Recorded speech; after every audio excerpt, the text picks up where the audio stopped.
Welcome to JHC. I'm CJ, and today we're going to be talking about 3 signs that your job is slowly turning you into the problem at the job. Most people don't start off at a job feeling like they are the issue, but over time, a toxic workplace can slowly convince you that you are the problem, even when you are doing just about everything right. And the dangerous part is, it doesn't happen overnight. It happens gradually through small shifts in how you are treated, spoken to, and evaluated. And after a while, it even starts to show up in a targeted manner. Today, we're going to be breaking down 3 signs your workplace is slowly turning you into the problem, even though the real issue is the environment. If any of these instances hit home for you, your instincts simply are just not lying to you. Sign number 1, you start apologizing for things that simply aren't your fault. A healthy workplace separates mistakes from mishandling. A toxic workplace blurs that line until everything feels like it lands on your shoulders. You start hearing phrases such as, "You should have known," "Why didn't you catch that?" "Why didn't you see that?" "We expected better judgment," "Next time you need to think ahead," "You need to think before you make this type of decision," and so on and so forth.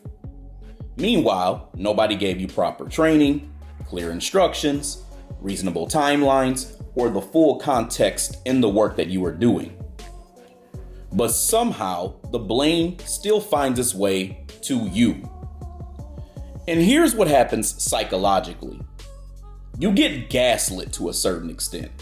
You begin taking responsibility preemptively. You apologize before anyone even requests that you do that. You assume that you are wrong, even when you are right. Your brain learns if something goes sideways, it's always my fault. And then when people repeat this over and over again, it makes you think that this is just a thing. You're carrying company failures as personal failures. And that's a sign that the workplace has shifted the narrative to make you the designated problem.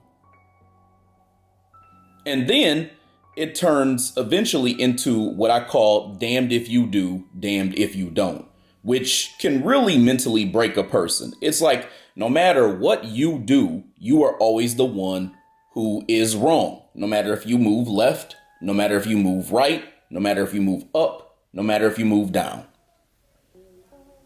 You apologize too little, and all of a sudden you're not taking ownership. You do it too much, then all of a sudden you're viewed as weak. And the thing is, you all need to understand that they're just going to target your ass anyway. That's the situation that they put you in. Sign number 2, you shrink your personality just to feel safe. This is one of the clear signs that a workplace is conditioning you. You begin monitoring the way that you speak, how much you speak, your tone, your facial expressions, your body language, your reactions, how much information you share, how much information you don't share. It becomes a big psychological game for you. Every interaction becomes a calculation. Will this be misunderstood? Will this be misinterpreted? Will I be lashed out at if I make this statement? Will somebody try to embarrass me? Will this be used against me? Will this start drama? Will someone get offended? It becomes all of these questions where you need to walk on eggshells. Slowly, your natural personality starts getting replaced by a version of yourself that you don't even recognize. You become quieter. You become smaller. You become overly cautious in every single thing that you do. You become emotionally guarded. You become hyper aware of how you come across in every interaction. You're not showing up to work when you do this. You're performing at work. And here's the truth. People who are confident, warm, direct, or expressive don't just suddenly become distant, muted, or just more timid overall. That change is a reaction to an environment that punished your authenticity. If you've learned to shrink yourself to avoid conflict, that is not personal growth. You need to look at this as self-protection. That's really what you're doing. You're trying to protect yourself. And it means that the workplace has trained you to believe that you are too much, even when you are perfectly fine the way that you are. So it's understood that although this is self-protection, that there's really a problem with the environment that you are trying to thrive in. The third sign that your job is slowly turning you into the problem at the workplace is that you are being held to a standard that no one else has to follow but you. This is how workplaces silently choose to scapegoat someone. You get criticized for behavior that everyone else gets praised for, or they get to make mistakes and you don't get to make that mistake. Your mistakes are magnified while others are ignored, and your work is dissected in detail while others are able to slide by and make mistakes and do whatever they're able to do. You're expected to be perfect while others receive grace. Your deadlines become tighter. Your requests are questioned. Your successes are minimized. Your errors are remembered.